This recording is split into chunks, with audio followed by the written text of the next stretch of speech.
Needed to turn on my mic, sorry. Okay. Are we good now? Can everybody hear? Excellent. Yes.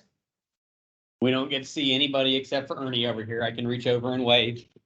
We're not as fancy as we once were. Not as fancy as CCAO.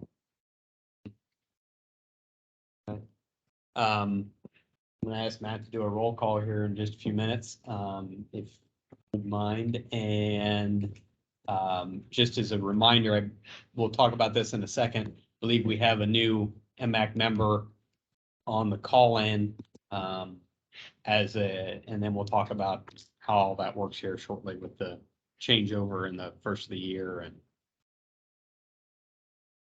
the end of pandemic legislation and things of that nature. Sorry, I'm gonna leave this discussion so that we don't keep seeing it. So I'm just gonna pull this up for a minute.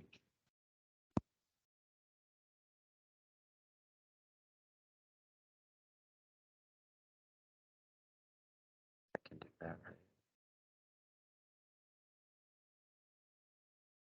that. Jeff, do you know how to leave a discussion?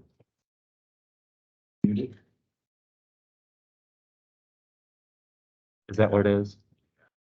Over here, this one. Yeah. And close this application and open Zoom. Yeah, we're not allowed to use Zoom though, I don't think. Sorry about that.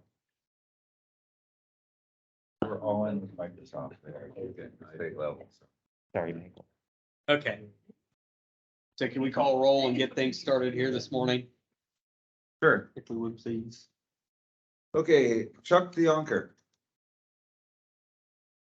Matthew Old. Here. Jennifer Fenderbund. Here. Paul Weiss. Beth Biggins Raymer. Marcy Kress. Here attending virtually. Kelly Bensman. Kimberly McConville. Here. Michael Deneen. Here. Steve Sargent. Here. Alex Bernke. Brian Winter. Here. Eric Palmer. Here. Yeah. Hey. And Paul Weiss is Here. present, yes. And So Marcy's the only one on virtually. Beth Biggins Raymer is on her way. She got caught in an accident traffic. Okay.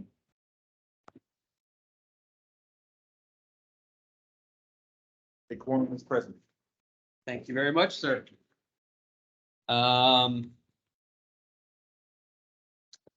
Just as a reminder, anybody that is on virtually cannot count as part of our quorum. So I appreciate everybody that made the trip today, so that we made sure we made our quorum today and got our business done. With that, I think we're gonna move to our approval of minutes, and then we'll do an EPA update for just a second.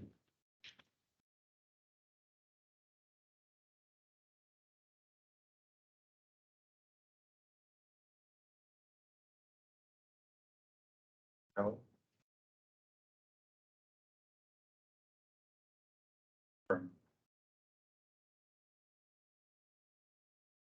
Everybody reviewed the minutes.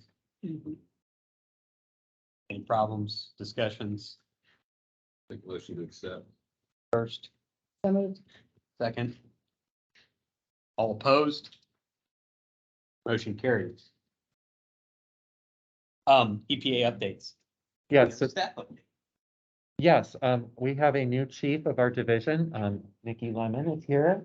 We are excited to have her. Nikki, you come from Franklin Board of Health, is that correct? Yes, Franklin County. Okay. Do you want to, feel free to say anything you want to, or not to put you on the spot, so I guess I am putting you on the spot. Hi, good morning, everyone. I'm Nikki Lemon, and I most recently worked the past 9 years at Franklin County Public Health as one of the assistant health commissioners and the director of environmental health there, and have a environmental health background for the past 25 years, primarily in public health, but I also did a stint at The Ohio State University and the Wexner Medical Center as their safety engineer, and doing building preparedness and response ambulatory site. So I'm thrilled to be here, working for the EPA and with all of you. I apologize, I have to hop out real quick, but just wanted to stop in and say hi and introduce myself. Please feel free to reach out to me anytime that you need anything or want to give us feedback. Trying to work real health departments and so. Thank you. Yeah. And just as we have a new MAC member, John Daly chose not to seek reappointment. And so we now have Eric Palmer with Waste Management on our board. So this is his first meeting. Yeah. Welcome. Thank you, Richard. Excited to be here. Glad Did you to get see caught in and traffic all. too? I'm sorry? Did you get caught in the accident I traffic? did, yeah, both in Cleveland, and then again here. So my little buffer that I had. Okay, completely. We made it. We made it. Matt, do you want to give a quick update regarding the drop-off camp? Sure. For just a Sure. second. Eric, for those of us, this is kind of a diverse group. Waste Management's a behemoth. You don't look like Kathy, so I'm not entirely sure what you do. So if you would kind of Most share your people role. try to keep it that way, that nobody really understands what I do. There's some safety in that. So I'm pretty fortunate. I'm kind of WM, born and bred. I've been with the company almost 20 years this month. I've worked in all three lines of business for the company operationally. I came in through their engineering group, did a lot of compliance work.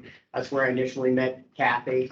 I was in this central market for us for quite some time, and then got the opportunity with the company to move up to Northeastern Ohio. I spent the last 9 years up there. I ran our recycling network in Northeastern Ohio, so that Youngstown, Cleveland, Akron kind of space was mine. My heart has always been in the landfills, quite honestly. Just love the technical side of that, and spent a lot of time through college interning with like Hull Associates and different engineering firms. So I got an opportunity to jump over, and for the last 3 or 4 years, I've been working on the post-collection side, same market, kind of the same span of control, those landfills and transfer stations in that area. But obviously, I've kept a lot of connections and touched on recycling quite a bit for our company, and kind of stayed in that loop for whatever reason. So it's kind of my history. Thank you, sir. Not exciting. I'm a garbage man. Like, I'd like to add a side note, he's also a wrestler, so you don't want to mess with him. I don't know about that. Oh. So It's noted. long gone. I'm on replacement parts and everything else now. Don't worry about that. That just means you're bionic. Thanks, Eric. Yeah, I guess you'll have to meet everybody individually, as we can't all go that in depth Yeah. as you did here. Fortunate to know more about you.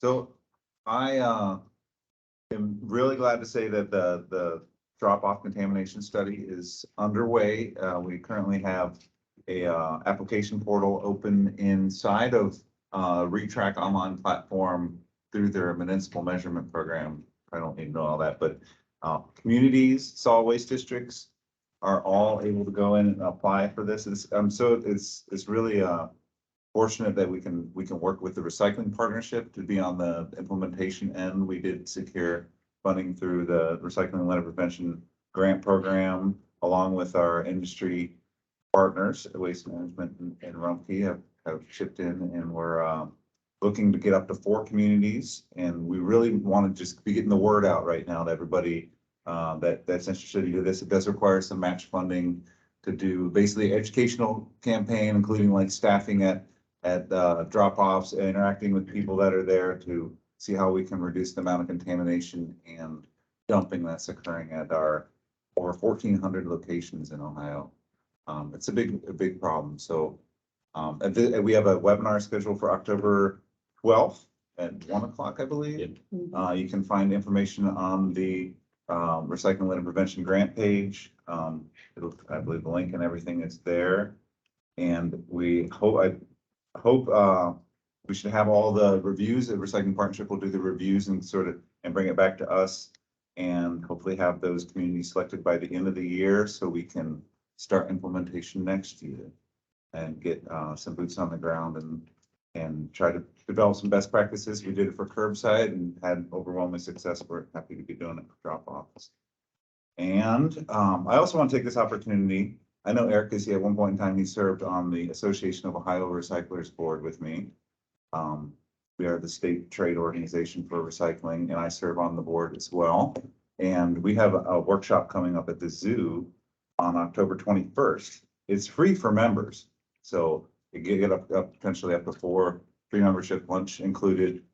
We have a really good, it's all about recycling trends in Ohio. So we have like one on foam recycling. You might know eco development and some of the federal grants that are out there to get some more styrofoam recycling happen. That's one session. There's another one on plastics technology. So you got Pure Cycle and Evergreen presenting for that one. Then a panel discussion, which has Pratt and Ben Pedigo from Rumpke on there, as well as a recycling partnership.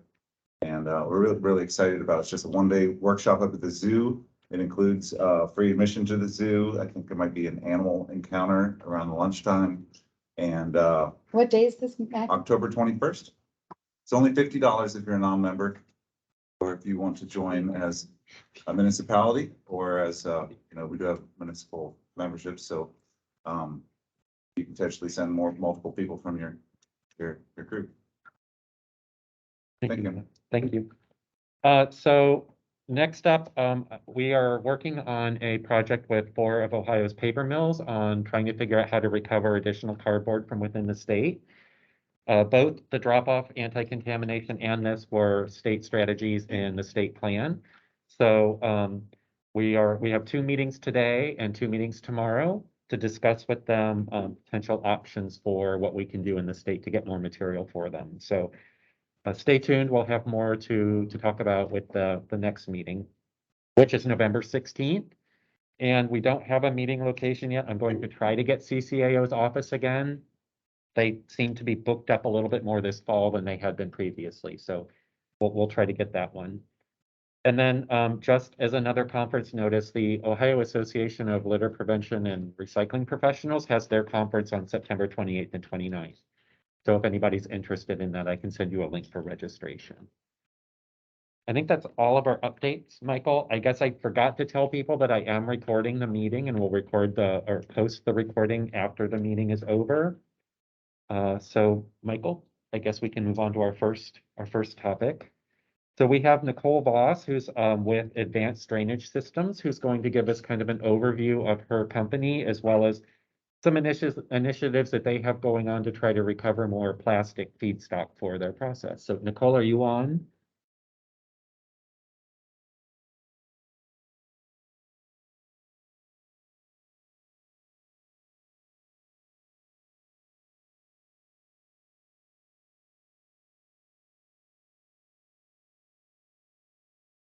She was on. I don't see her now. Okay. Well, in that case, Jen, I'm sorry to put you on the spot, but are you okay going a little bit early? Sure. Okay, so our next topic is we have Jen Jones on today. She is with the Geauga Trumbull Solid Waste Management District. She's their director. We typically try to have a solid waste district come in and kind of talk about what their programming is. And we asked Jen to do a discussion today, and she graciously accepted. So Jen, I will turn it over to you if you want to share your screen. Sure. See if we can do this. Did that work? No. Yeah, we can see it. Okay, good. So yes, my name's Jen Jones. I'm the director for the Geauga Trumbull Solid Waste District. I've been here 3 years tomorrow. Yay for me. We are a 2-county district. So we'll just start. All right, if I can get this to advance, now that would be awesome. There we go. Okay. So we are a 2-county district made of Geauga County and Trumbull County, which have very, very different populations. Geauga County has a population of about 95,000, very rural. They're very much more affluent than Trumbull County. So their average income is about 83,000. We have a lot of lake eerie vacation homes in Geauga County. Very rural, lots of farms, and suburban, no real urban areas. Large Amish presence, lots of Amish folks in the southern part of the county, middle and southern part of the county. It's about 400 square miles, but not a whole lot of people for those 400 square miles. Its largest city is Chardon, which is 5,000 people. So you could see it's kind of not a whole lot, not a lot of people, very spread out. Trumbull County, on the other hand, is the opposite for the most part. It has 200,000 people, which are also Geauga County's population is growing. Trumbull County's is shrinking. Trumbull County is now down to 201,000. Average income of 47,000 with some very poor areas. Warren, the city of Warren is, as most people know, is a very poor area. Large urban areas, suburban, and some rural. We have out in the outskirts, the edges of the county are rural. So we do have some farms in here. 600 square miles, pretty reasonably sized county. Our largest city, of course, like I said, is Warren, which their population's down to 39,000. At one point, I believe they're up in the 60s somewhere, and now it's 39,000 people. I have a board of directors is my management with 6 commissioners, 3 from each county. Our budget is about $1.8 million a year. We have all contract fees because we have no landfills here in our district. We have a couple transfer stations, but almost everything goes outside the district. We do everything we do with a full-time staff of 4. So that includes me. So we just have a small but mighty staff to handle everything that we do.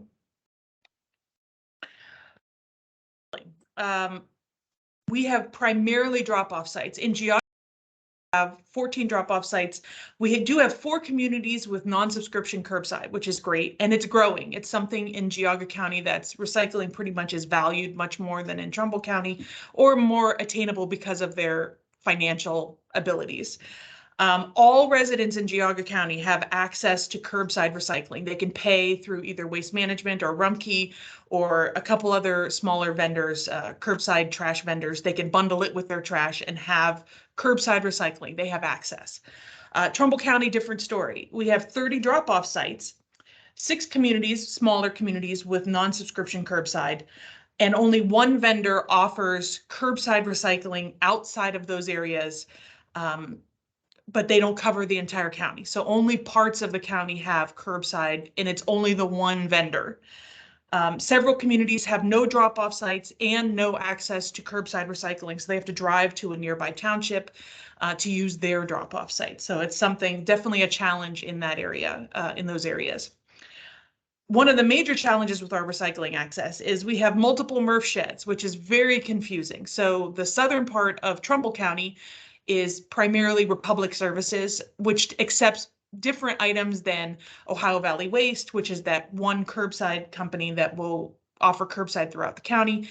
And they're also our vendor for our drop-off sites. They don't take nearly as much as Republic, which doesn't take nearly as much as Rumpke, who's one of our primary collectors up in Geauga County. So we have 3 different messages to send to residents. So we received a Recycle Ohio grant the last cycle for anti-contamination, and we focused mainly on the 5 things that everybody takes. So bottles, jugs, jars, cans, and paper cardboard. So we call it the Rico 5. That's our new mascot, Rico.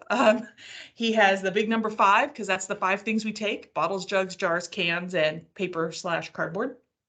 You could see Rico up there and we put those little A-frame signs at each of our drop-off sites that you could see up there in the corner.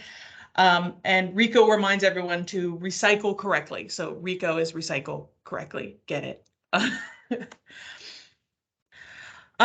Besides our drop-off sites, we run 2 collection facilities for hazardous waste, electronics, and appliances. The one in Trumbull County, which is based in Warren, which was built in 2005, was designed to be seasonal. It's only open during the warm months for hazardous waste. It's about 4,500 square feet. So reasonable size. We do a lot of storage outside, as you can see. That's the picture. Lots of storage outside. We accept e-waste and appliances year-round now, but we can't take the household hazardous waste because the building isn't equipped for the flammables and sprinkler system and whatever in the winter. The staff that manages that facility also manages the Geauga facility, which I'll talk about in a second. So once again, small but mighty. We're open in Trumbull 2 days a week. We're open in Geauga 2 days a week. We also pay a vendor to come in 1 day a week for our HHW collections. Currently, that vendor is Clean Earth. This is our new facility in Geauga. We just opened in June of this year. Woohoo! It was a $1.35 million facility. It doesn't look like a whole lot for 1.35 million, but it was many, many years and much discussion in the making to get that to actually come to fruition. It was designed for year-round use, so it is something we can take hazardous waste there all year round, and we intend to do so 1 day a week. It's 5,000 square feet, a little bit bigger, but we have to store everything inside because the area is not amenable to storage outside. It's a services corridor, so the $30 million county facility is right across the street, and they just don't want stuff laying all over the place like we have in Trumbull County. So everything has to be stored either in the building or in the trailers, which are attached. So it's going to be tight squeeze getting everything to fit in there. But we're able to accept HHW, e-waste, and appliances all year round. So it's open, it'll be open even in January. We'll be able to take waste, which is new for our residents. We haven't had that capability ever. Once again, the staff is shared with Trumbull Collection Facility, so they're here in Warren 2 days a week or in Geauga 2 days a week, and the same vendor goes and takes HHW all year round. We offer, when I came in about 3 years ago, we started offering a number of grants. We had always offered scrap tire grants, which I'll talk about in a second, but we started offering new grants to the communities, mainly because we were trying to build some bridges with our communities. The ones we had drop-off sites with, we were having problems with contamination and the sites being a mess all of the time and the district not really helping out a whole heck of a lot with trying to keep those sites cleaned. So we started offering grants. So the first kind of grant we offered was a Go Green grant. It's up to $3,500, no match required. Any community can apply for it, any school and any nonprofits. So pretty much anybody other than for-profit companies can apply for these grants, and it can be used for a variety of environmental projects. So they apply, not everybody is approved, but we have some great projects. As you can see from the pictures, we have this, the one I really like, if you can see it, is the top left picture. They made a visual display of the things you could put in the drop-off sites. I thought that was just the coolest idea ever. We've done illegal dump site cleanups, which is the bottom left. Of course, the recycled material benches and chairs for parks. That's always a great PR. And then the top right is that little kid. We paid for some educational materials and t-shirts for a summer youth program, which included pieces on recycling and environmental programming. We also started offering drop-off improvement grants. We call them DIGs. So our DIG grants are up to $15,000, but they require a 10% match from the community. It's open to any community, schools, or nonprofits that have current drop-off sites. So we have drop-off sites primarily in communities. We have a couple schools and one nonprofit that host our drop-off sites. So this is a really an olive branch to try and say, okay, what can we do to help you keep these sites open? Because they were starting to drop like flies. They were closing, they were dumping and things like that. So we can help them pay for lighting, cameras. A lot of them have gotten cameras, which is great. We've seen a real decrease in the amount of illegal dumping since we started offering these grants, and cameras have been put up. Gates, signage, concrete pads, drainage issues, a whole bunch of different things. So this was a concrete pad in one of our townships, and they put a little decorations up too, but those are that's our site. So these grants have gone a long way. We've given out over $400,000 in drop-off improvement grants since I've walked in the door. Well, we've awarded them, and they're all in the process of putting in those pads and other improvements as we speak. We've had scrap tire grants for over 20 years. So how we deal with scrap tires is we give money to each community. The community has either a one-day collection or a summer collection or whatever, and then we reimburse them for expenses up to a certain amount. That amount we give them is based on, we take $150,000. it used to be 100, we upped it to $150,000 the last couple of years, and we divvy it up based on their population and need. For instance, you know, some areas, there's a small township that's right next to Warren, small population, lots of dumping. So they get a little bit more money because they have a more of a tire problem than other communities with the same population. So we divvy it up like that. No match required. They have to use scrap tire transporters, et cetera, and give us a little bit of credit for the money. The other programs, we have a strong anti-litter program where we participate annually in the Great American Cleanup. COVID, of course, put a damper in things, but last year we had over 2,000 volunteers. We provide cleanup supplies, we buy t-shirts, and we're in the process of joining Keep America Beautiful, but that kind of got nixed with COVID and the training that's necessary, but we're hoping to get back into that next year. Our education programs, I do most of the adult education programs. I go and do the Red Hat Societies and the Rotary clubs and go to each of the trustee meetings and commissioners meetings and things like that. But for our small kids, our classroom type presentations, we now subcontract out to our local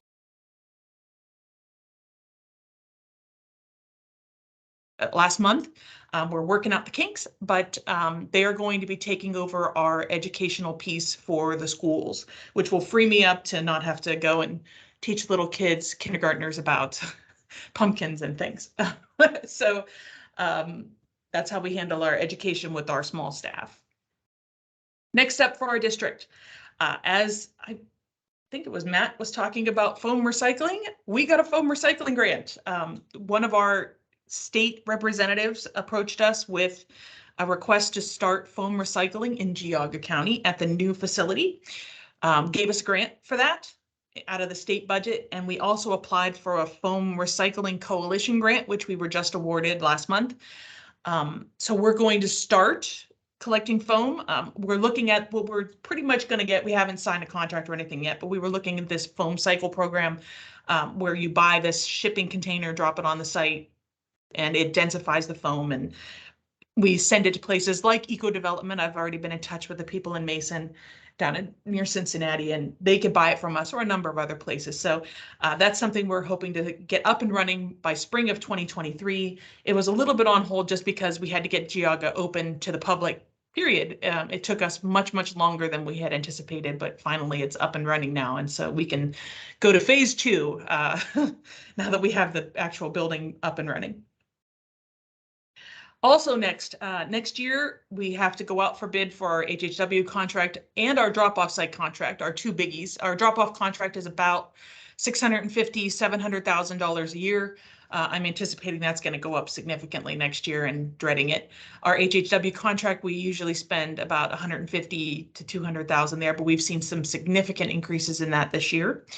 Also next year, yikes, it's time for our plan update. We approved our last plan in 2019. So in May of 2023, we have to start that long and arduous process of updating our plan. As part of that, I would like to create an educational materials packet for stakeholders to encourage non-subscription curbside contracts or bundling with trash. That's one of my major goals. Drop-off sites are becoming more and more expensive, as you all well know. So to be able to offer curbside instead in some of those townships where they don't have drop-off sites, or even in the ones that do have drop-off sites, to offer it as an alternative would be, I'd really like to go in that direction. And we're also looking to possibly upgrade our Trumbull facility to be able to accept HHW year round. It's, like I said, it wasn't built for that in 2005, and our estimates right now are about $100,000 to fix it up to be able to accept stuff in the winter, the different things that we need to do that. So here's our district staff. I'm Jen. We have Lisa, who's our administrator. She's been here forever. So if you've ever talked to anybody here, she's literally been here since the day we formed. So she knows where all the bodies are buried. And then we have our two compliance, our operations compliance folks. Andrew's been here for 5 years now, and Maria, we just hired to help run. Before that, it was just the three of us.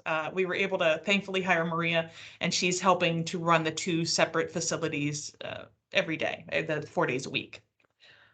And that's all I have. Any questions about our stuff or what we do? Members, do you have Beth Biggins, Rainer? Let me unshare. Just real quick on your DIG grants. Those sites are for your district sponsored drop-offs, correct? Or are those also for community sponsored drop-offs? No, it's just for our district ones, which are the only ones.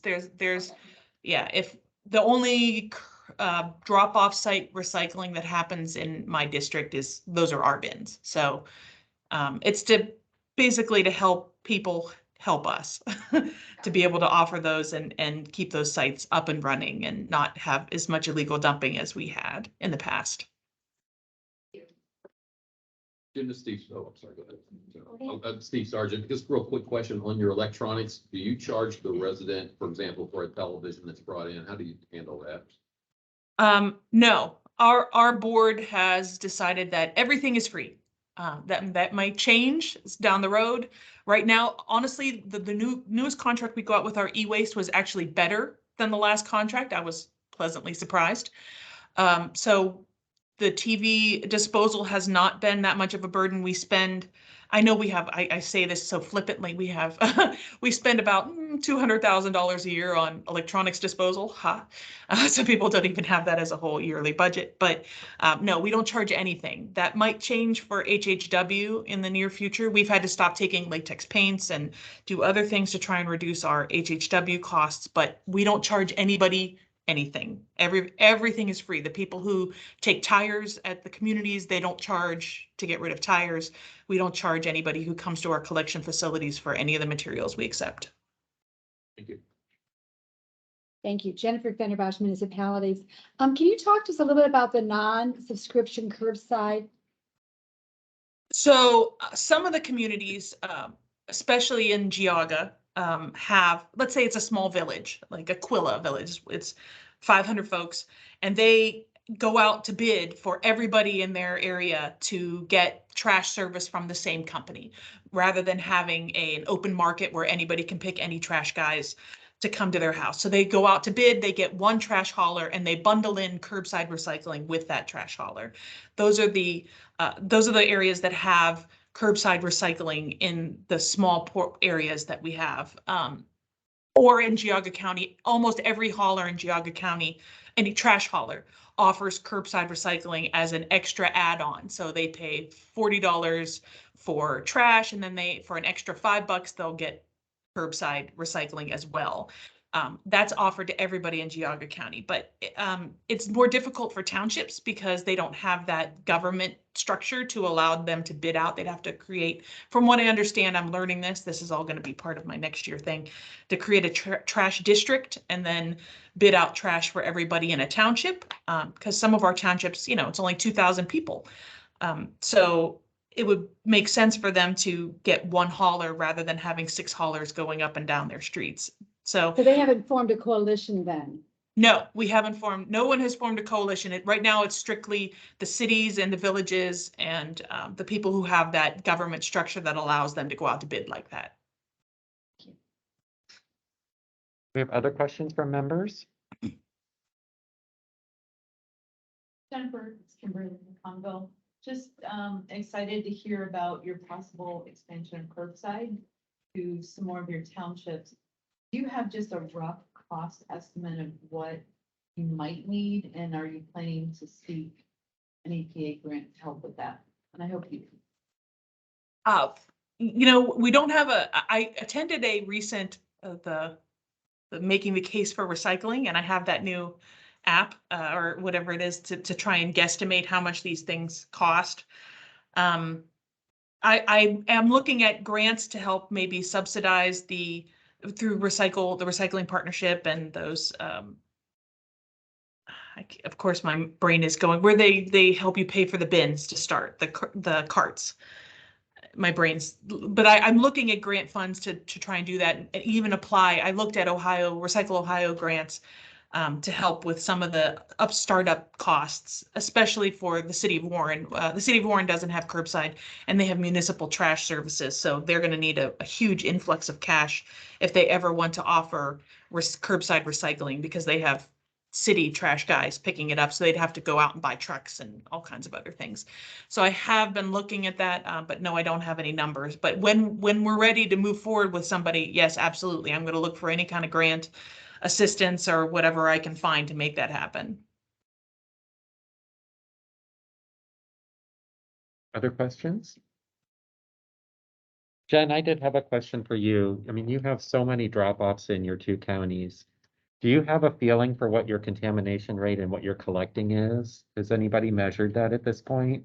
So as part of our Recycle Ohio grant, we did a contamination. So before we implemented the educational piece, we did a pre-study, a pre and post. We still haven't got the post yet. You know, it's really hard with these haulers to get them to help us do this, but I'm building it into the next bid that goes out next year, that they have to do audits for us. Okay. But the one we did was actually not all that bad. We were at 19%, which I expected significantly higher. Now, I will say the sample was from, I specifically said, I don't want the cleanest sample, the cleanest sites you've ever been. I don't want the worst sites you've ever been. I want the Midlands. And so we took 4 bins from 4 different sites that we consider, you know, our average type sites. And that was about 19%. And almost all of the contamination was unacceptable plastics. We didn't get, I mean, there was some dumping in there, obviously. There's scrap metal and stupid things like that. Stop sign was in them. Who knows? Sweeper, vacuum cleaner. But for the most part, it was unacceptable plastics. And so that was our contamination, was almost all was that. Thank you, Jen. We have other questions for Jen? All right, Jen, well, I really appreciate your being on today to give us an overview of your district. It was a great overview. I even learned a few things about you that I didn't really know, and I'm oversee your district, so I appreciate that. Thank you for having me. Thank you, Jen. So next on the agenda, I think we have Nicole Voss. Nicole, are you on? Perfect timing. So Hi, I Nicole. did manage to just join. My apologies. I'm going to try to get video running, and fingers crossed that I can share this PowerPoint from my iPad, because my computer threw the blue screen of death this morning as soon as I joined this meeting. Oh, no. That's okay. You know, the joys of being back to travel. So, all right. So hopefully you can see me, and Nicole. hopefully when I pull this up, you will also see my PowerPoint. Oh, let's see. Once I get it opened, might take a second or two. Yep. And Oh, Nicole, awesome. you're the director of sustainability, is that correct? Correct. Yeah. So I'm the director of sustainability for ADS. The least well-known company, big company in Central Ohio, as we like to say. So ADS is Advanced Drainage Systems, and I'm going to do a quick run through, but I'm really more interested in engaging with all of you on this team to get questions and comments. So I'm going to fly through this.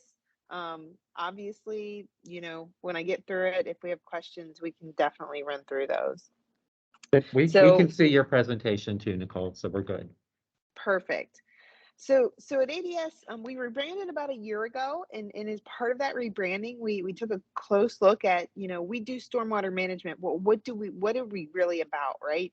And I think our promise is simple. It's straightforward.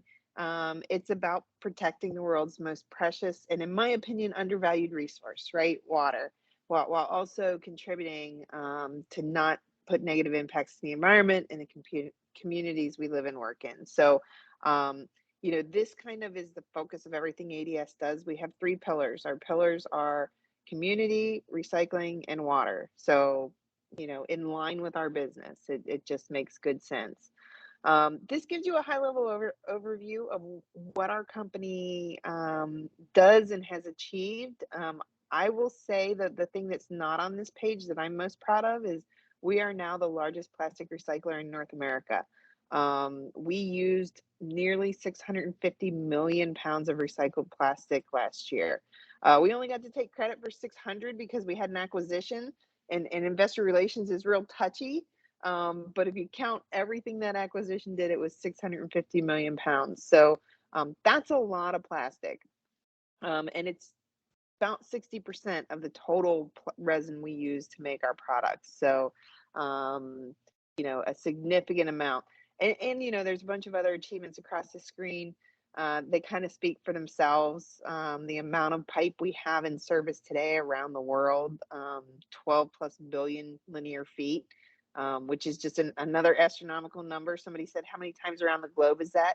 We haven't calculated it yet. And I said, that's a good idea. But I said, can we really fathom that, right? It's just a big number. And we're growing like crazy. So we like to say we manage the life cycle of a raindrop from capture to conveyance to storage to treatment. We have solutions across the board there. I would say though, still primarily most of our business is in that pipe segment. The other growing segment is really storage to help communities take those stormwater ponds and put them underground, right? Especially in areas where there's a lot of development. It's a great solution to be able to say, okay, we're not going to take up space with a pond that, in Ohio is going to attract nuisances like geese that then you have to ward off with dogs and whatnot. But, making sure that we that the rainwater that's captured and conveyed and stored goes through treatment and then, returns to the system as clean as it came from the sky, right? Because we all know as rainwater flows through that system, it picks up a lot of contaminants along the way. So, again, what we're kind of most proud about is this recycling story, right?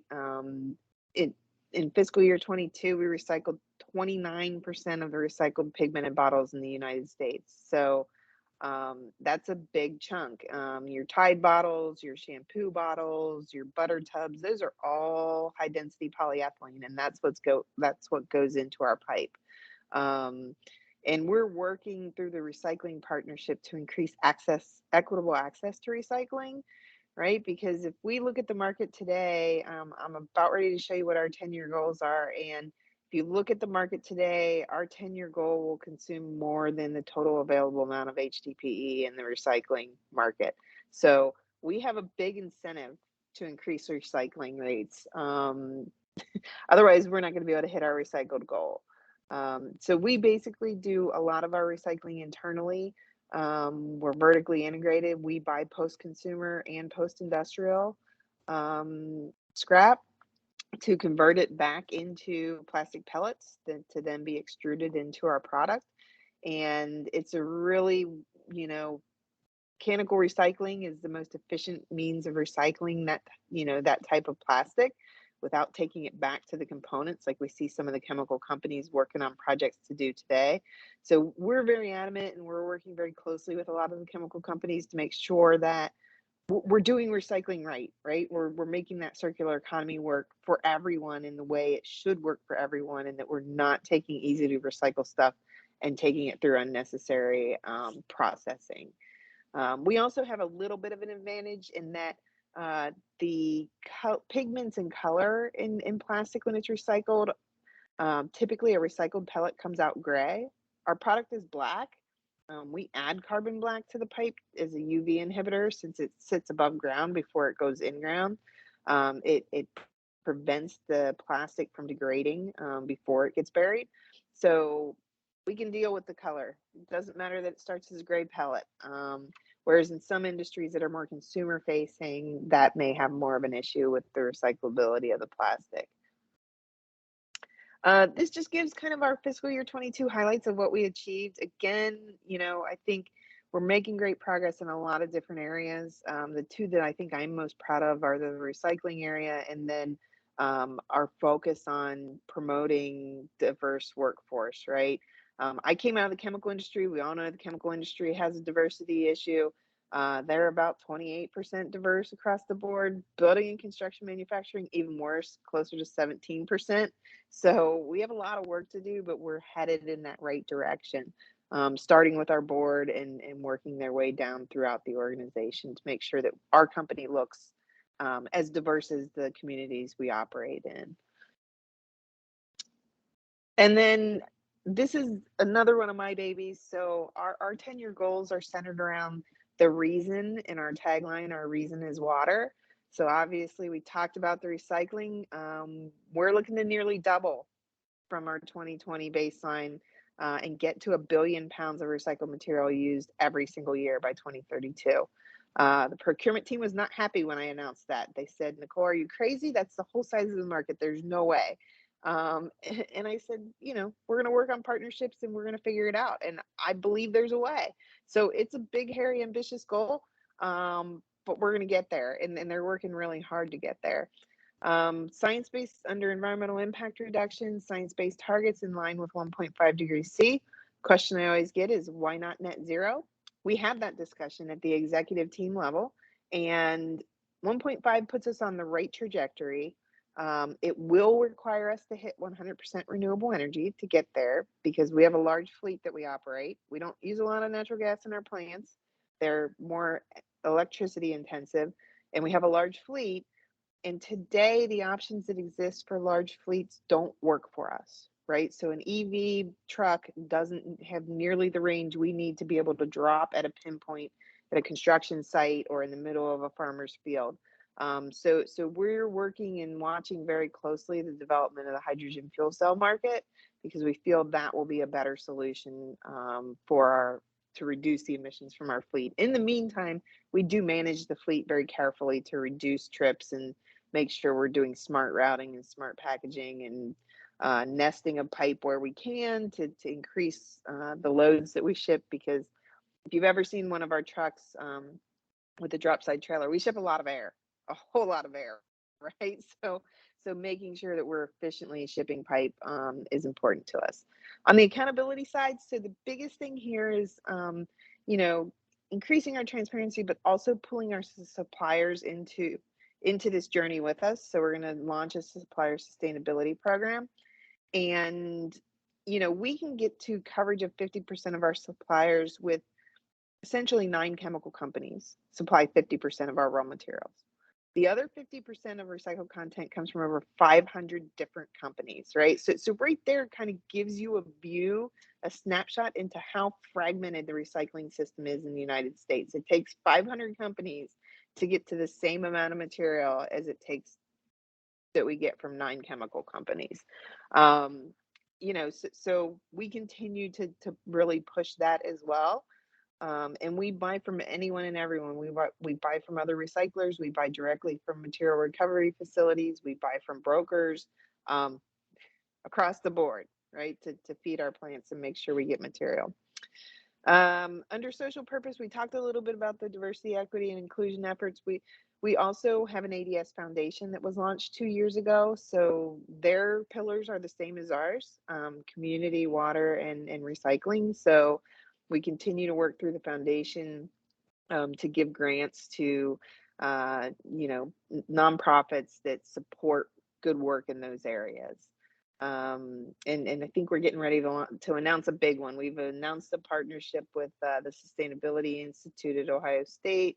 And we have been working with them for quite some time. We're the Blue Jackets green sponsor. If you've been to the Blue Jackets game and happen to see the ADS logo on the boards near the ice, or been there on Green Partner Night.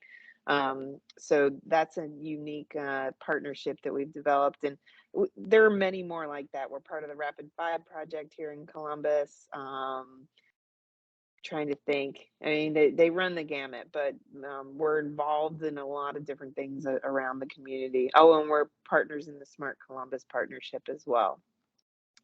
And then under operational excellence, so reducing our total recordable injury rate to 1. Just an area we really need to improve is worker safety, right? And we've been working on building that culture, and it is something that takes time. This past year, we announced a commitment to Operation Clean Sweep. I'm sure you're all familiar with that. It's you know, basically committed to 0 pellet loss to the environment, right? Making sure those little plastic pellets stay where they're supposed to stay and don't get spilled on the ground and carried away by water and wind up on our beaches or in our streams, or, you know, even worse, inside of the animals that live in those ecosystems. The other thing we committed to was closed loop water at all of our sites. We're probably about 90% of the way there already. I think we have 4 or 5 sites where we need to close that loop. Once we get the loop closed, we'll continue to push to reduce water consumption at our sites as well, starting with those that are in the most, the most endangered areas for water scarcity. And then under the N, someday N will be net zero. For now, it's just news and keeping everybody updated on our progress towards our commitments. So that's all on our goals. The other thing I wanted to highlight is, in addition to using all this recycled content in our product, the recycled HDPE pipe, and even the 100% virgin resin HDPE pipe has a lower carbon footprint than all the competing products out there on the market. Now you might hear our competition, we won't name which one, talking that they have the lowest carbon footprint on a kilogram per kilogram basis. And that's true, but a kilogram of their pipe doesn't stretch nearly as many linear feet as a kilogram of our pipe. So that's one of those areas where it's like, you look at how companies are putting information out there, and it's, it's some of that greenwashing piece of, well, consumers don't understand this, so we'll put this out there. And we're committed, to bringing the real story to the forefront. So I know I screamed through that. I appreciate your attention. Does anybody have any questions? Because I think that's all that I had. Mr. Chairman, I just wanted to kind of note the importance and the reason for the ADS being on the agenda. So besides the fact that I know Nicole believes that she can meet her goal, and I believe Nicole can meet that goal because she's a super champion in this area. The agency is working with ADS and some of the competitors to try to get more HDPE plastic into the process, and that's going to take a heavy lift. So as soon as Steve Sargent gets done with all the paper mills over the next couple of days, we'll probably be engaging him on an issue about HDPE plastic and how we try to collect more of that plastic and get it into the stream for these companies. And this ADS, Avalon Plastics, which is a competitor, not a big competitor, right, Nicole, but a competitor Right.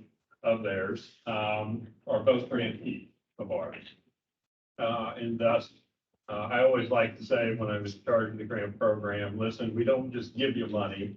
Once we give you money, we're going to partner with you and work with you to try to be a successful business on into the future. And so we're going to be engaging with this company and their competitors to try to figure out how we can transform the collection process for this type of plastic. And again, it's going to be a heavy lift. It's going to take partnerships and relationships. And the one thing I liked about ADS the very first time that we talked about this was they said that we recognize that there's a challenge and we want to partner with Ohio EPA, and we're bringing our checkbook with us. And so it is very unique and very refreshing to hear a company saying that they recognize there's a challenge. By the way, we're going to put money to it. We like that. And we like that type of full-fledged partnership. So that's why it is important for NMAC to hear this. Because to be honest with you, and Ernie sometimes gets mad at me for keep saying this, but I see these as NMAC projects. That you all are a group of individuals in your own right and leaders in your own right, that you open doors for me that I can't open sometimes. And so this is another entity, another project that we're probably going to be engaging your support on and your partnership and working with you to try to make these goals happen. So that's why it's important that they were presenting today and that they're on the agenda. Thank you, sir. Does anybody have questions for Nicole?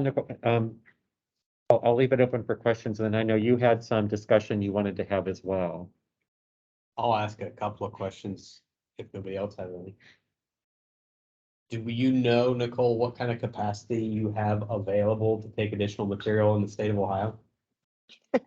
That is a good question. I think that we're working to expand our capacity at our plants. So I think as additional capacity comes in, we will have space for it, right? I think we've had the discussions with our competitors as well, that in addition to us growing our recycling capabilities internally, we need them to grow along with us, right? Today, roughly 50% of our recycled content comes from other companies that are doing recycling, and get shipped to us either in the flake or pellet form. So we need all of the above to work to hit that billion-pound goal. I know I've said some things in articles in the media, where the procurement team runs back to me and says, "Hey, supplier such and such called me and said they read this article and said, 'Are you guys cutting us out of the loop?'" So, so I want to be clear. It's going to be ADS expanding, but it's going to be the whole entire recycling industry expanding with us, to increase that access to number 2 recycled plastic. Let me rephrase that.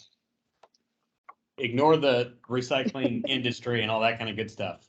When you guys make your pipe, your manufacturing facilities in the state of Ohio, how much more material can you put into your manufacturing process in the state of Ohio that's being unutilized today?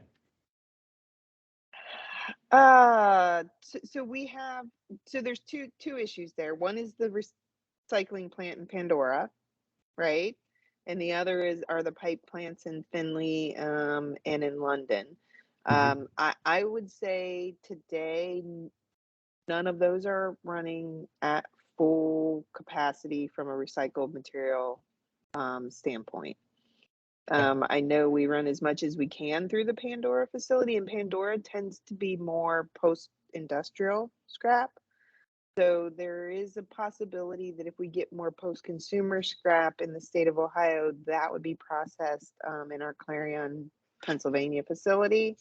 And then those pellets get shipped back to our plants, all across the US. So that would include the Ohio plants, that are making pipe. Okay. But I don't have the exact numbers. I can do some digging and see what I can pull. I can tell you that, when we don't have recycled content, we literally just run virgin material, right? So, it's kind of a balancing act. No, I get that. It's just kind of interesting. Yeah, and we do have limits, right? So our pipe has to be, in some instances, ASTM approved, and in other instances, AASHTO approved, and there are limits, as many of you may be aware, state to state, city to city, county to county, sometimes even township to township, on the amount of recycled material we are allowed to put into our product. Well, and I guess that was the bottom line of my question was, your maximum allowance of recycled content is, let's pick a number, 50%. If you do the math today, you're using 35%. Well, that means that you have that much more capacity in your system existing. You just have to figure out how to feed it. Right.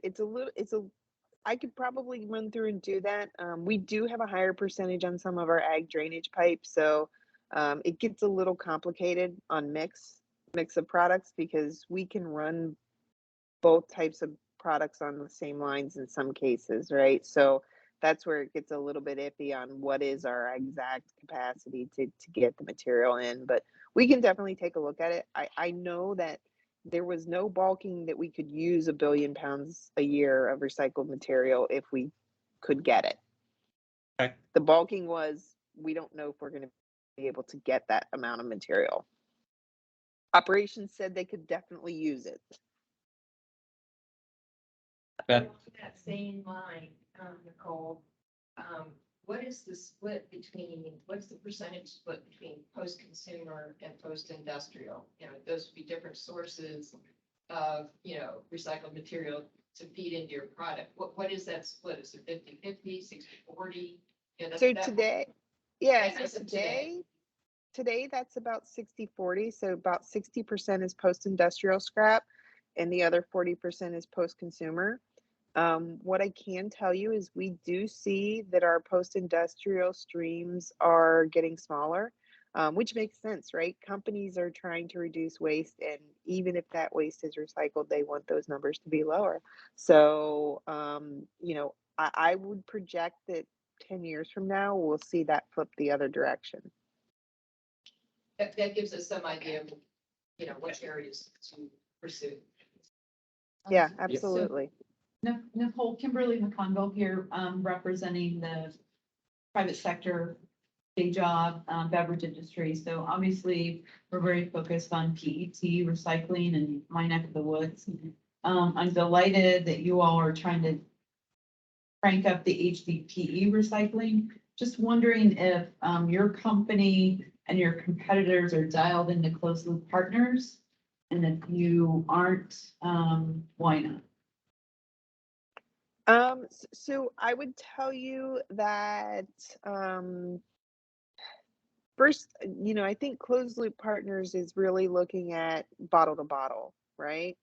And I think typically what we look at is more of an open circularity, right? Because again, you know, our pipe is recyclable at end of life, but our pipe has a lifetime of up to 100 years, up to an exceeding 100 years.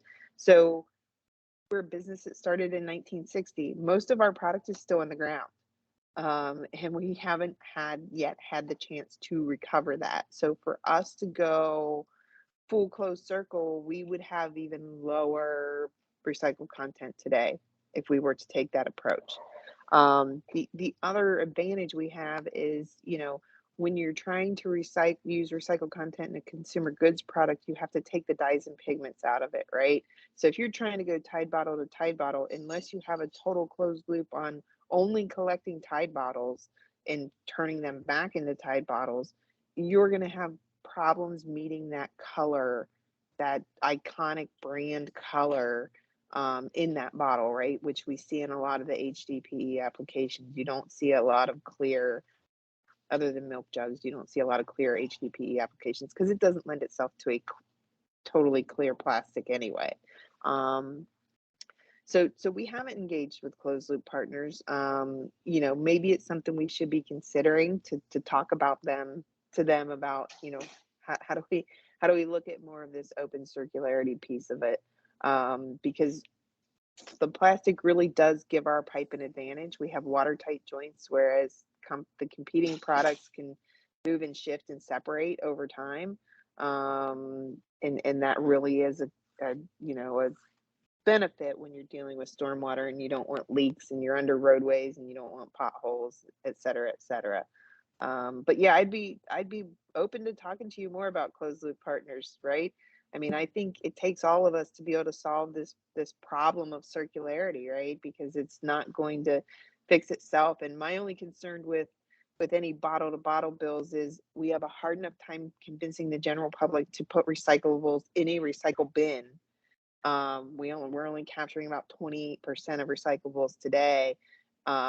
If we get that, the more specific that becomes, the more of an ask it becomes of people, right? And I don't know that helps increase our recycle rates. Nicole, totally agree on that, more than you know. More than you know. I guess my question was more big picture. So closed loop partners, one of the many things they do for us is they help our industry make really strategic investments in increasing curbside, modernizing MRFs, buying recycling carts. I'm just wondering if it's not closed loop, if there's an equivalent for your HDPE industry, looking at our entire country and MRF sheds to make some really smart strategic decisions. I love that you're working with Ohio EPA, and I think in Ohio you can get there. I'm just wondering if there's a bigger group looking at this for that specific type of plastic. Sorry, and that's my last question. Yeah, there certainly are. We're active in several plastics trade organizations. And I'm going to be honest with you, I've only been in this role about a year and a half, and those names escape my memory at this time, but we are engaged on that broader level. And a lot of the work that those organizations are looking at is, you know, a lot of the EPR work that's happening in the States, and how do we encourage more recycling? How do we get access to it? Just like our partnership with the Recycling Partnership to increase that equitable access. Because I think we all know the coasts look really strong when it comes to recycling. And the further you get into middle America, the worse the numbers look and the worse access is, right? So I mean, if you go through some of the Midwest and some of the you know, not West Coast, but further west states, access to recycling is just not there. I mean, even Texas never ceases to amaze me when I visit Texas and I see that like recycling, nope, everything goes in the trash, right? And they're starting to in the bigger cities, but it's just not as far evolved. Well, I've got quick, this is Steve Sargent. I got two quickies, quick. A year ago, a truckload of milk jugs, natural high density, was worth more than a truckload of aluminum cans. It's never happened in the history of our industry, but Eric, you remember that. It was, the price of milk natural went crazy. Are you using any other resin types to blend in with high density into your pipe now? So today we're not, and in fact, we don't always buy natural bales, right? Because Sure. natural bales are very sought after by the folks who want to put color in them. They are good material for us, and we will buy in that market when we need to. Yeah, it was crazy. I mean, between the power outage in Texas and the recycling industry last year saw some crazy numbers. And that was about the same time we were setting targets. So that made my CEO really uncomfortable that this goal was going to cost us a lot more money, right? So we'll see how it all shakes out. The quick question, I was talking to one of your competitors a couple of years ago, and he said that the state of Ohio would not use a large culvert pipe made of recycled plastic. And I don't know, do you know anything about that? I mean, that's something that maybe a role that you take on to push more, because he said the engineered strength was the same as the other comparable products. Do you know anything about that? So I don't know the particulars of all of that. I do know that we struggle in some geographies, and a lot of that can be written into your DOT codes and your local, you know, your state and local codes. So we have a team of zone engineers that really work to address that at all of those levels to gain approval for plastic pipe in those applications. Because again, what we're making is not a downgraded material. If we made a pipe with virgin resin and we made a pipe with virgin and recycled resin together, and we put those two pipes through the same test, we showed you wouldn't be able to tell the difference between the two, right? It's just that stigma that it carries with it that recycled is inferior. And I think that's the reason ADS has been doing this for 30 years, and that's the reason that for many, many years it wasn't at the forefront of what we talked about. Well, this was even comparable to metal pipe. I mean, it was really they couldn't even bid the projects because of that. So. Yeah, so double and triple wall pipe is engineered to be as structurally sound as the competing products, right? Now, you know, plastic pipe does require, you know, in some cases compaction and backfill to support, right? Because it's a system that brings the strength. Unlike, you know, concrete pipe where the strength is in the concrete, right? And it doesn't make as much difference what you put around it. But again, you know, yeah, we have teams working on that, and I believe that our trade organization, the Plastic Pipe Institute, works to some extent in certain geographies to increase that acceptance too. So we were really happy to see a nod to recycled content and infrastructure in the infrastructure bill. You know, we feel like that's something that's really going to help us as we continue to push with these states to get approvals. And you know, I'm pushing too. We need to push to keep increasing the recycled content in our pipe, right? There's no reason we can't make 100% recycled pipe, except for the fact that it's not allowed in any jurisdiction today. Short of, you know, maybe in our ag applications that aren't heavily regulated. To answer your specific question, from a construction perspective, there's a curve that makes it economically not available because you have to put so much stone with it that it's a balancing act. I've done that for years, and the numbers usually you can get up to 48, 60 inch pipe, and then it breaks over. So when you start talking about huge culverts, it's just mathematically the costs are cheaper. It doesn't have anything to do with the pipe. It has more to do with the rest of the stuff you need to do. That's not what I was told. Yeah, so structurally, they could compare and they wouldn't accept the specification on the pipe. So, Nicole, where are you based out of? Yeah, so I sit in our office in Hilliard. Any other questions for Nicole? I'll ask one question. I don't know if you have an answer to it yet, because I know you guys said, you know, most of your pipe's still in the ground. I would agree with that. But from a construction recycling perspective, do you have any systems to get your scrap back into your system at all? Yeah, so I mean, we do have the mobile shred units that we'll send out to a job site if it's big enough to shred pipe on site. Those are typically being deployed in the oil and gas industry today because they put pipe in and remove it before end of life, right? So we mobilize those units when we can. The other thing that I've been working to do is to really try to partner with companies that have good relationships with the building and construction and landfills, because I will tell you, even just driving around, I see our pipe on job sites. I see our pipe in dumpsters on job sites where ends have been cut off, et cetera, et cetera. I see our competitors' pipe there. It's a problem. We know it's a problem. And, you know, I also want to be prepared for that day if and when it comes, when it starts getting replaced, right? Because we know communities are planning for climate change and they're upsizing their stormwater systems, which means some of our pipe is being pulled out of the ground before end of life. So yeah, it's something that we're aware of and we're working on. I don't have the magic bullet for it today. But if you guys have any insight into how we engage in that arena, I'm welcome to suggestions. And I just made a contact earlier this week at the Net Zero Summit here in New Jersey, who I think can give me an in with a lot of the B&C landfills across the US. So it's promising, but you know, still more to come, because there are challenges to shredding our pipe once it's been in the ground with rock, right? If there's rock embedded in it, shredders don't like rocks.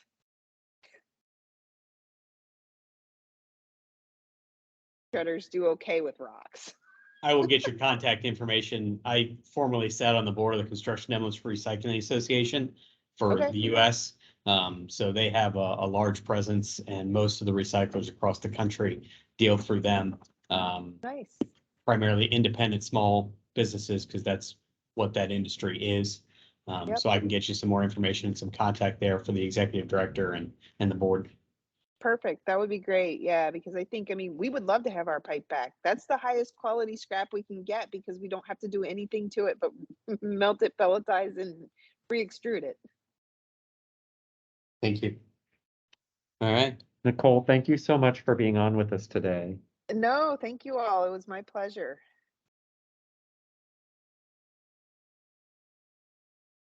All right, I'll let you steal back the screen. Okay, thank you. And I will forward your contact information to Michael. Okay, perfect. Yeah, feel free to share it with the whole team if you want to. Okay, for sure. Next on the agenda, we have kind of one of our standing topics as a rules update for our division. So we have Michelle Mountjoy, who's our rules coordinator, and then we also have Allie Fair on, who's going to give us an update on one of the CNDD rule packages. So Michelle, Alexander, or Allie, thank you for being on. Hey guys, I'm with Allie, but this is Michelle. So I'm going to give a quick rules update for the division. Most notably, we have the director signed our solid waste fee rules package to so we have the go ahead to file those rules with JCAR, which for everyone who's not familiar, that's the Joint Committee on Agency Rule Review. And now that we're going to probably accomplish that this week, we'll have another 2 months where we have to wait while JCAR reviews the rules. And then we host a public hearing in that period. It's probably going to be in October. I think it's going to be October 26th. If you want to join that, you can join it virtually or come down to Columbus. then it's also going to go through a JCAR hearing towards the end of those 2 months. So if you're looking at effective rules, we're still probably 3 months out, but this is a good milestone to achieve because most of the work from now on is procedural. So also going through that process are the incinerator rules. Those got reorganized into a new chapter, but they didn't change much substantively because we only have one incinerator in Ohio. And so those are going to be filed this week with JCAR as well. And that the next rule package that's up and coming that has a date that everyone should be aware of is the scrap tire rules. Those are out for interested party right now, but their due date for comments is Friday. Thanks to everyone who attended our meeting last week. We had a question and answer session last week to try to help people navigate through the rules as they prepare comments, but those are due Friday and we will review all of our comments. We'll prepare a response to comments so that everyone who submits comments has an official response, and then we'll work towards the JCAR filing with those as well. Also, ESO wise, remember ESO is the early stakeholder outreach. That's the start of the process where we just put out fact sheets to just get ideas about rule packages. We're probably going to release an ESO in the next week or so for the groundwater monitoring rule. That's for solid waste landfills. For ideas on rule changes for that rule. And let me know if you have any questions, but I think I'll stop there. Any questions for Michelle? Thank you, Michelle. Okay, I'm gonna give it to Ally now. Hi, Ally. Let me just pull my slides up.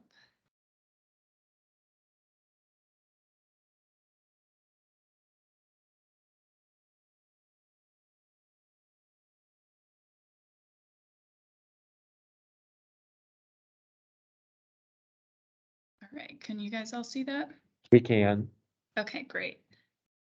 So I'm Ally Fair. I work in the C&DD unit. I'm just going to talk about C&DD processing facilities, and I apologize in advance if anyone has seen some of these slides before.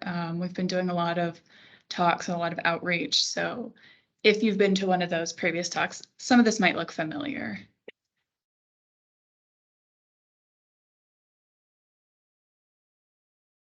Okay, so what is C&DD processing? It's the handling of construction and demolition debris for the purposes of separating the debris into individual types of material. And that includes receipt, storage, and the movement of C&DD from vehicles or containers to a working surface. So a C&DD processing is site location, tract of land, installation, or building that is used for the purpose of processing, transferring, or recycling C&DD that was generated off the premises of the processing facility. So any processing that's going on at the site of demolition would not be a processing facility. Other things that are not a processing facility are any of the 3 facilities listed here that are already licensed. So a solid waste transfer facility, a solid waste landfill, or a licensed C&DD landfill, as long as all of the processing occurs within the unloading zone. We also have a couple other exclusions written into the rules. So if you have an aggregate volume of 50 cubic yards or less, and your processing facility consists solely of containers, and the C&DD is never placed on the working surface or on any other equipment used to separate the C&DD, then you do not need to be a processing facility.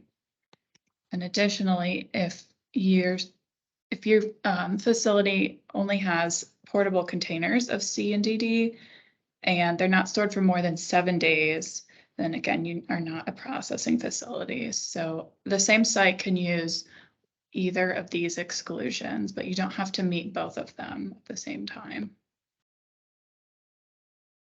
So there's 2 different types of processing facilities. We have standalone processing facilities and co-located processing facilities. And so we had 2 different rule packages to address each of these. So a standalone processing facility is one that is not located on the same footprint as a C&DD facility or a C&DD landfill. The rules for standalone processing facilities became effective on October 18th, and those are rules 3745-400-50 through 60. And then co-located rules, these were the second rule package that we did. So a co-located processing facility is located wholly within the facility boundary of a licensed C&DD facility. So it has to be completely within the footprint of the landfill. Rules for co-located processing facilities became effective on July 4th, and the rules for those are kind of mixed into the existing C&DD rules.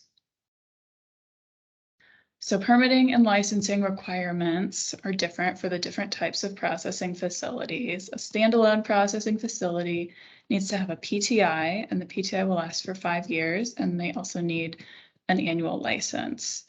Co-located processing facilities only need an annual license. Okay, so now I'm going to focus on standalone processing facilities for a little bit. So any standalone C&DD processing that was in operation before April 18th, when the rules became effective, they have 6 months to apply for their initial PTI and license. So the due date for that is October 18th, which is in about a month. So we've been really working on that, working on doing outreach to these facilities, making sure they know what the requirements are and that they're working on these license and PTI applications.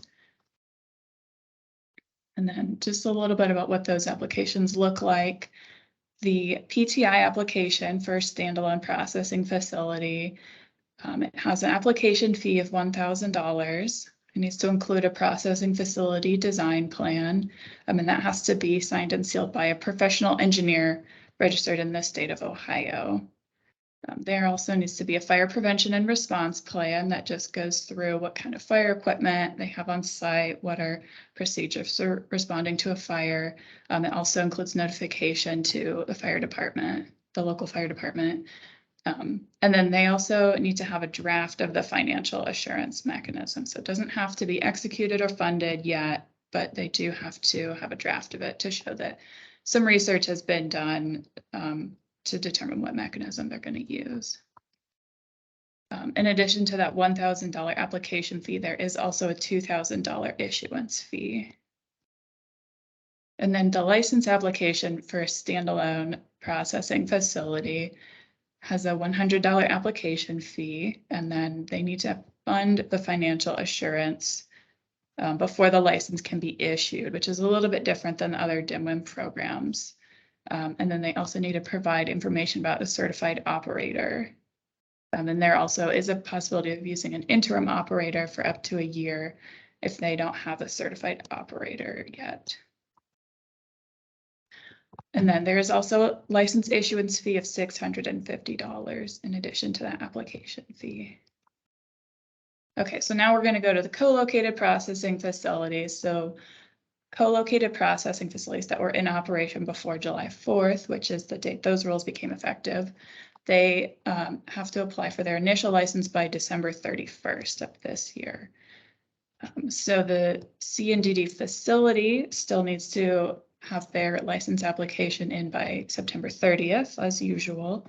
But then we've developed an addendum this year that has the additional information about the co-located processing facility, and that is due by December 31st.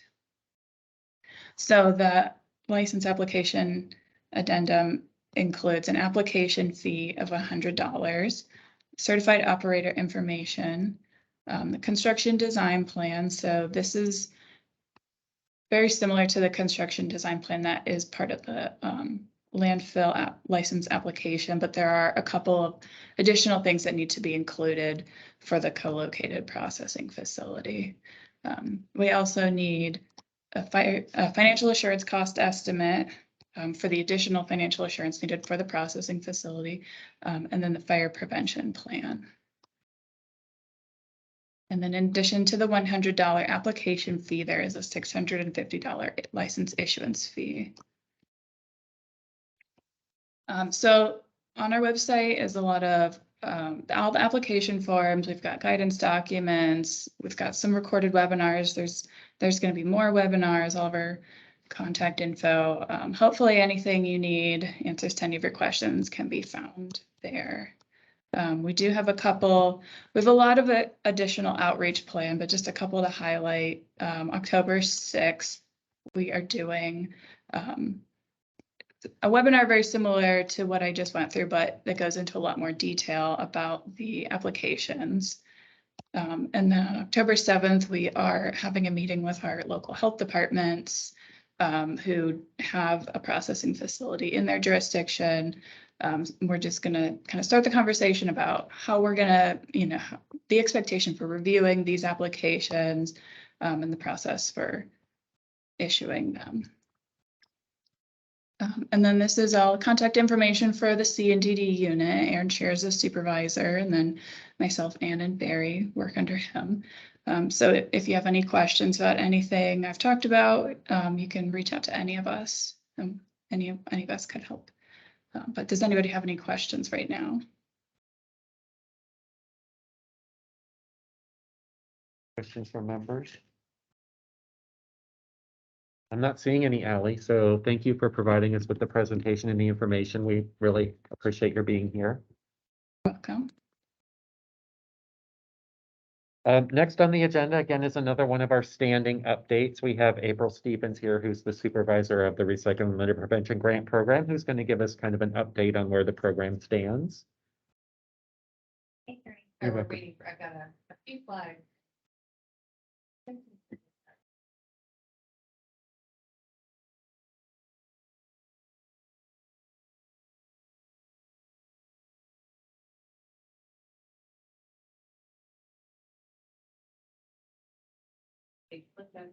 Okay, so I know it's been probably a year since we launched again, so we're about to launch the 2023 cycle, and I know we've got some people that probably weren't on the board last year, so we're quickly going to go through some very high level information about the grant program. I'm happy to get into more details if there's any questions.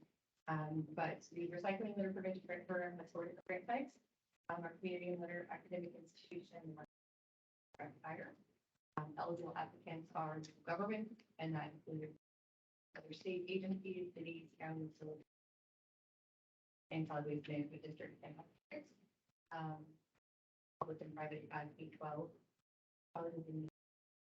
nonprofit organizations. I just, again, this is high level. I just kind of put an example of some of the eligible activities you can do under the program. Again, this is just a brief snapshot. There's a lot of different other things, but litter cleanup, sanitary students, curbside and drop off recycling equipment. We really want to push that curbside with the outreach with the contamination, since we did that, the toolkit, and then we'll have the drop off toolkit in a year and a half or so. So hoping to get a lot more grants looking at collection and contamination. Recycling infrastructure, C&D collection processing, the scrap tire processing, including civil engineering projects that utilize scrap tires. We do conference sponsorships, and then new this year, we are going to add the water bottle refilling station into the grant program for K-12 schools. And speaking of that, I think you might have mentioned at one of the previous meetings that we were kind of holding back some money. And actually, I went to our fiscal person and asked him to give me every penny left in our budget for 2022. I'm not even kidding. I literally was like, well, there's money here. Can I have that? Can I have that? We were able to find $500,000. So we put out this special water bottle refilling station grant application. There's a paper application. We got it put into an Ohio Education newsletter. We ended up getting a request for over $900,000 in applications. So we spent every penny of that $500,000.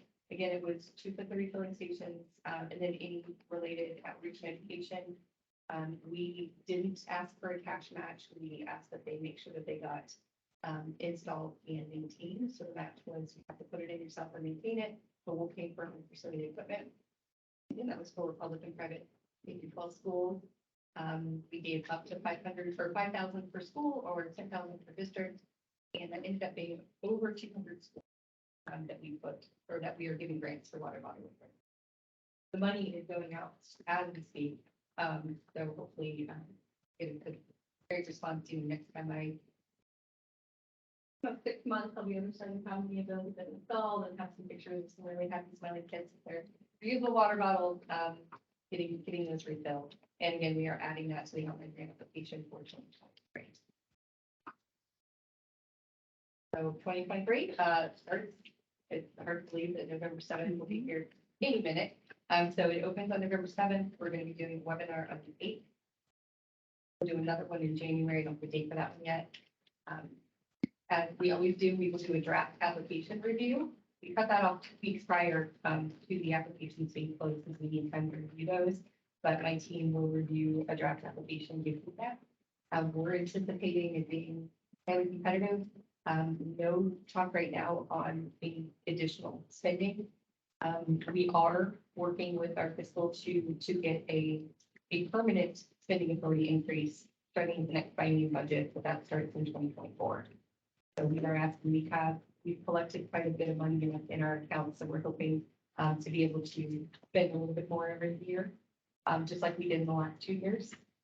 So we're gonna ask to make that permanent, but that wouldn't include this current round, but we're hoping, and I know the director supports us, spending down a little more of that money. So hopefully, if the grants again supported, or if the application supported, that we actually go to the controlling board for additional money this year as well. Online grant application closes on February 4th. And the businesses have an extra week to get us some information and then we can start spending money. And while I have you here, Allie just mentioned that she is going to be speaking on October 5th. That is part of our virtual compliance assistance conference. My team is helping put that on. You're running around like chickens with their heads cut off because it starts next week. We'll be putting on 24 webinars over 2 weeks, all related to regulations and municipal compliance in all the different aspects of what EPA does, so air, water, waste. So if you're available, they're all free. They're all individual sessions. They take place at 9 a.m., 11 a.m., and 2 p.m. Again, it's Monday through Thursday next week, and then Monday through Thursday the following week. So hopefully, we've got some little. Go to just our homepage, so you get on about the homepage. There's a banner at the top that you can register. And then one other thing I want to throw in here. Once again, we are doing a virtual art show for National Recycling Day, which is November 15th. So we are actively now collecting art. It could be from a school, it can be from you, it can be from someone you know, but making artwork out of recycled materials, trying to put together a video and feature that on the website. So if you know anybody, an artist, let us know, and then we will gather pictures again. It's because it's virtual, we just need pictures of artwork. Love to get more of that.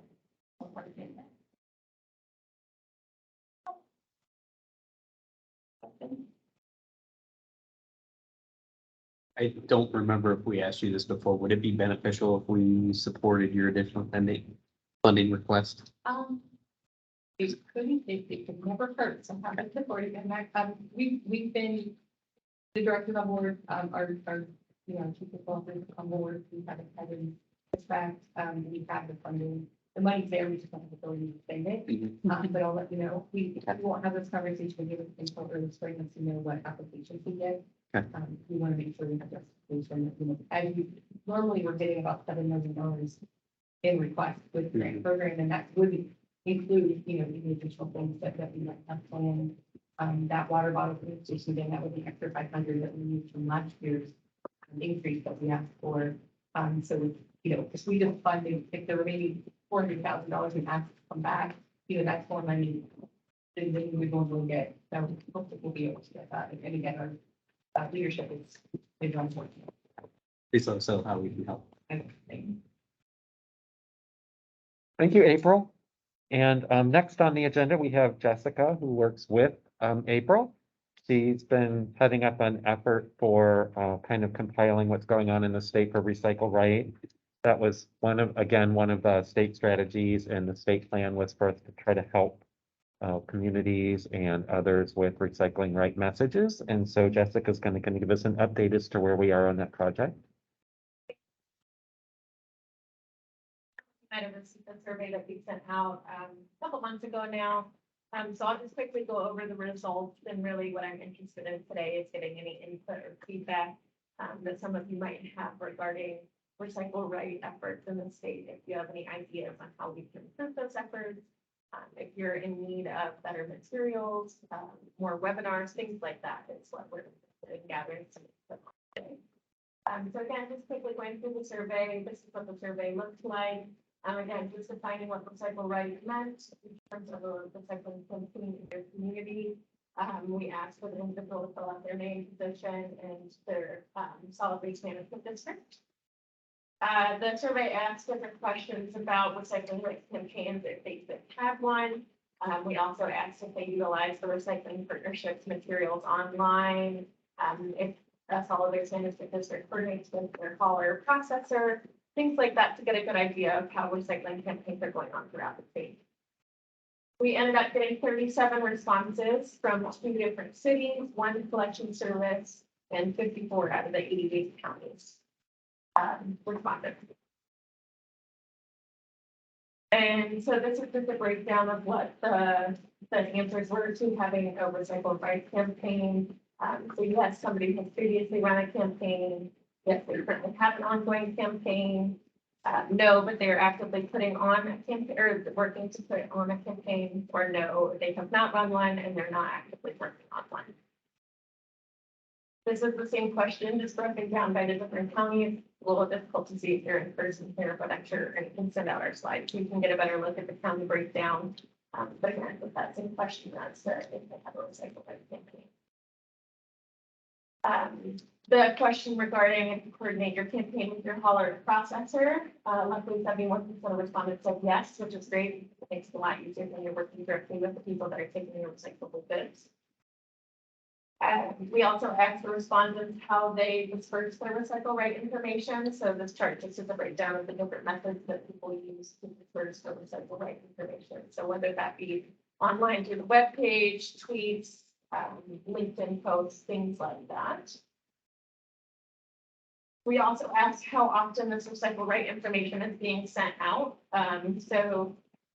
I think weekly up there is the most common. So whether that be putting out a weekly tweet about what is recyclable in the community, sending out an email newsletter once a week, things like that. We did this little word cloud here to identify some of the most common trouble items that respondents included in the survey. So plastic bags were number 1, which I'm sure you can all assume. That's one of the most common tanglers that get involved in the MRFs. So most solid waste management districts on that one, the recycle rate info. Breaking down cardboard, just proper plastic recycling, items like that we're most interested. We asked if the respondents were familiar with the Recycling Right Partnership. And everybody that does not have a Recycle Right campaign said yes, they were familiar with the Recycling Partnership, which we found a little interesting that they were aware of these materials but not using them. And then the breakdown between respondents that do have a Recycle Right campaign was about half of them. And again, we asked if the people that are familiar with recycling partnerships resources, if they utilize those resources, about half said yes. So this is one of the questions that we're most interested in. We are interested to know if individuals in solid waste management districts, et cetera, are feeling like there is a lack of material to assist with the Recycle Right campaign. So the Recycling Partnership offers an online toolkit to help you create your signage, get your message across, things like that. So we want to make sure that we are supplementing that if it's a needed material that is not existing currently. We also asked about staff budget and monetary budget. So the most common response was there's only 1 person assigned to recycling education. They're not less, with 11 respondents saying they have just 1 staff member. And again, to the budget, it's kind of all over the place there, but we were hoping to get an idea of how much money was set aside for recycling education. We asked our respondents if they measure their contamination reduction as part of the recycling campaigns. 54% do not measure contamination, 21% are currently measuring contamination, and 25% have. Moving forward, I think it'd be really interesting to see the results of that contamination study, those that have measured.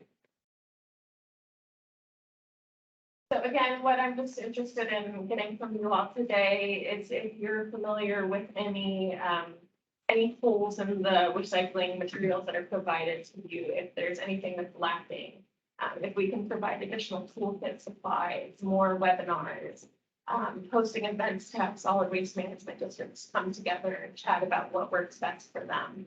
Things like that would help make providing a recycle right campaign easier. Require less staff, less budget, making sure that we are inclusive of the entire state when we're trying to come up with these recycle right toolkit ideas. So just wanted to have an open discussion. If nobody has any comments, that's fine. It's something to ponder. But I would love to chat about it now if anybody does have any ideas.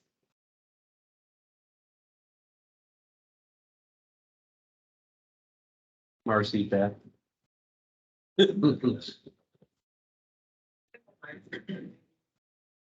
If I may, Mr. Chair, this is Marcy. Yes, please. I just let you know that we have a marketing firm. We're very fortunate that we have the resources to be able to offer that. So our campaigns are based on branding from our marketing firm for our internal solid waste district.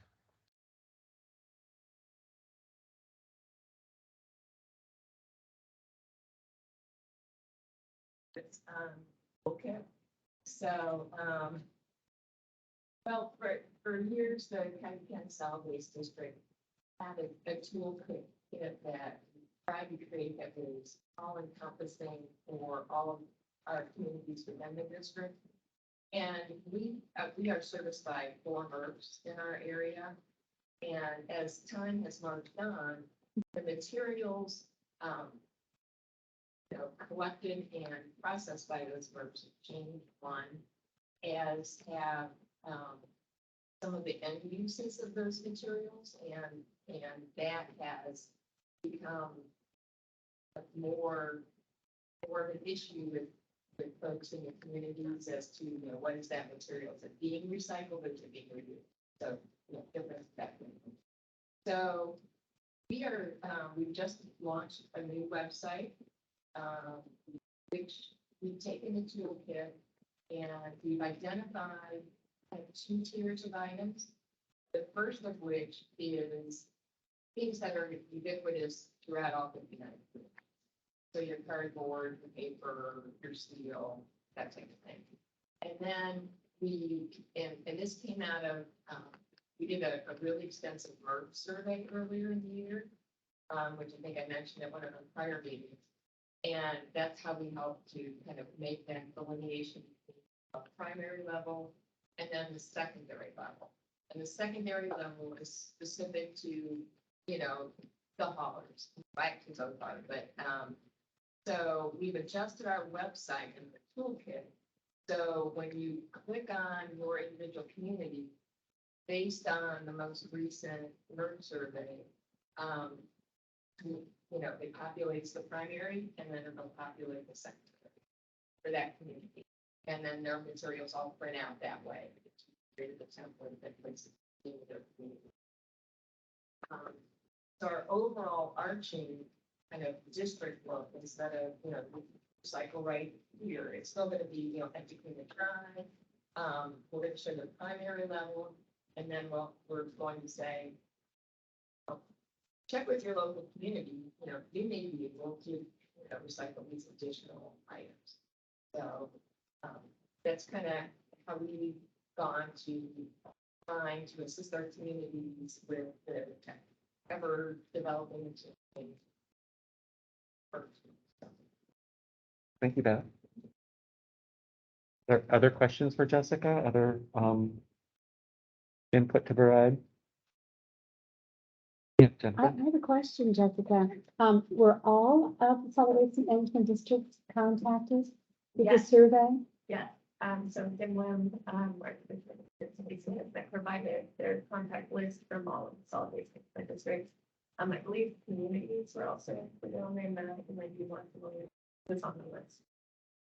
It was specific to the solid waste districts, because we also did outreach to, I think, OML, the Municipal League and Township Association, to try to get the information out that way too. Surveys are great, but not everybody fills them out. Yeah, that's, you know, if you're not giving somebody something free for it, not everybody wants to fill them out, but they're a great tool that people use now. If you could attach an electronic donut. It is Marie Barnett Day. Every day is Marie Barnett Day. Thank you, Jessica. If anybody thinks of anything after the meeting, feel free to either reach out and send it to me or write to Jessica directly, but we'll be happy to continue to communicate on it. That's the end of our agenda. We have set aside a public comment period. If any of the people who are online as guests would like to address MAC with any questions or comments, I will open it up right now. If you're interested in addressing council, just unmute yourself and announce who you are. If I may, Mr. Chair, this is Marcy Kress again. Sorry I could not be in person today, but I wanted to announce that the Ohio Organics Council is also having a conference on November 4th, and I will try to circulate some information on that. It's where we're able to train compost facilities and share information with different operators to continue the support of diversion of organics from the landfill. There's an interesting piece there where we're talking a lot of small scale community composting. So if it's with your permission, I would like to share that with the group. Be wonderful. Thank you. Any other guests like to address council?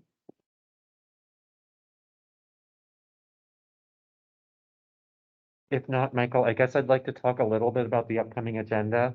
I had a bear of a time getting an agenda together this time. I went through like 5 speakers who were supposed to be on, and each one eventually said, no, we can't actually attend. So I didn't, I just want to make sure that we keep the agenda relevant to what you guys want to hear.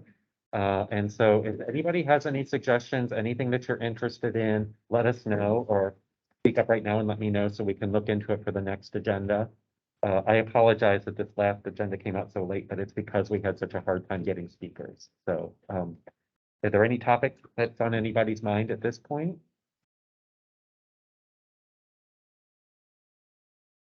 We had the Cincinnati Zoo has a new zero waste initiative that we had hoped that I think they're going to come talk to us in the November meeting about. And remind me, was it Pure Cycle? What was the name of the company? 3 Point, yes, was going to come and give an overview of what they do. So those are 2 things that we're looking into now. And then in the meantime, if anybody has anything come to mind, please shoot it our way. Again, as a general reminder, all of us probably remember this. By code, our task is the state solid waste management plan and the implementation and support thereof. By request, the director and staff have asked us to assist and give comment to the recycling program, and then all other duties as assigned, I think is in there in general. So, but our primary objective is to assist the staff in implementing that state solid waste management plan. We're supposed to review it every 3 years. 3 and years. So we adopted it in 2020. Okay. So that's gonna be next coming year. up again next year. There might be some housekeeping things that we need to get done. here at the end of the Legislative year. report.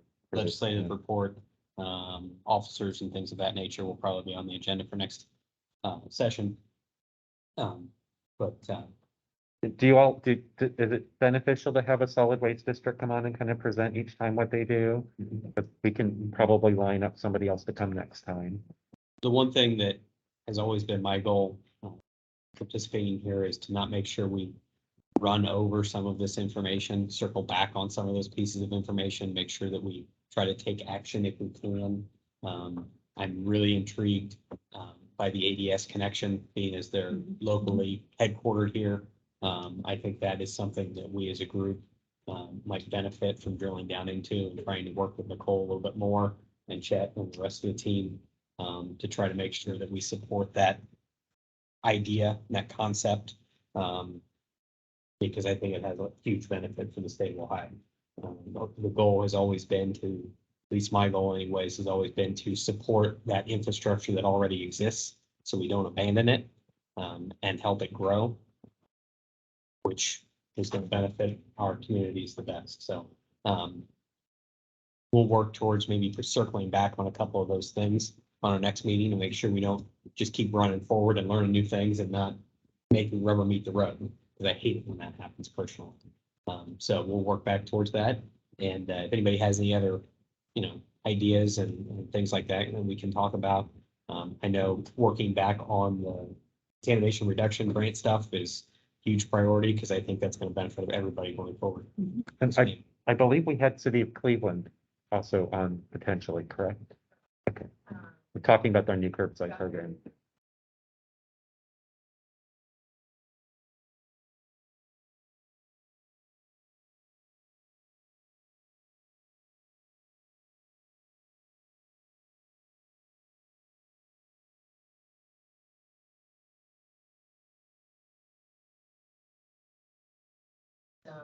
Technology.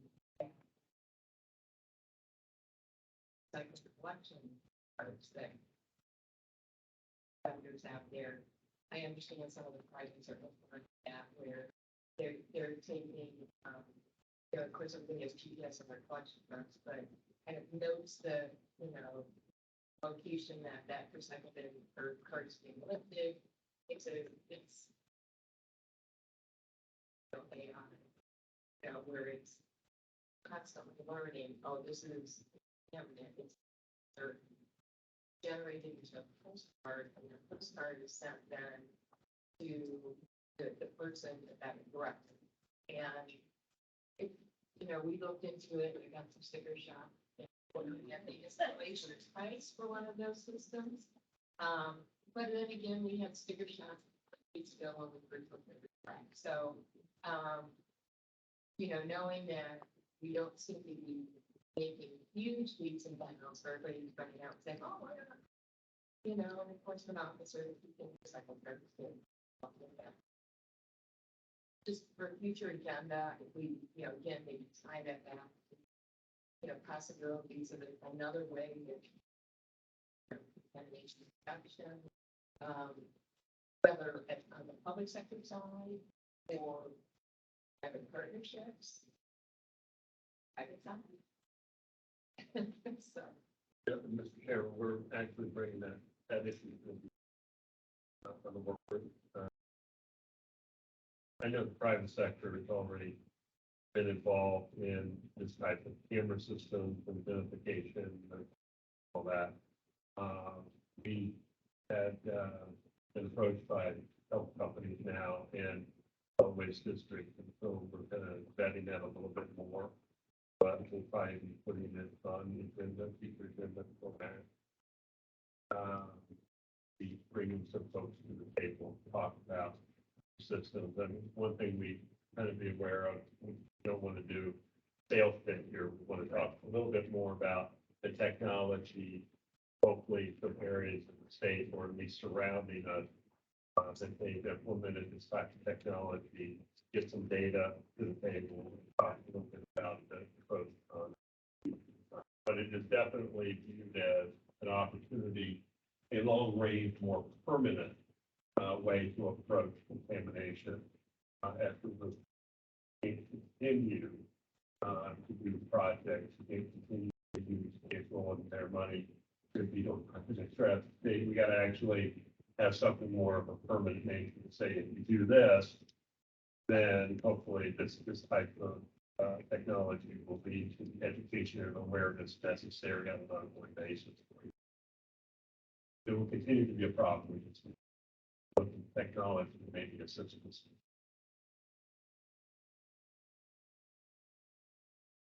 I think we're finished. Well, then we need to get out of here. Can I get some help with that? Move to adjourn. First. Need a second. There you go. Sold. Thank you very much. And I just want to clarify something.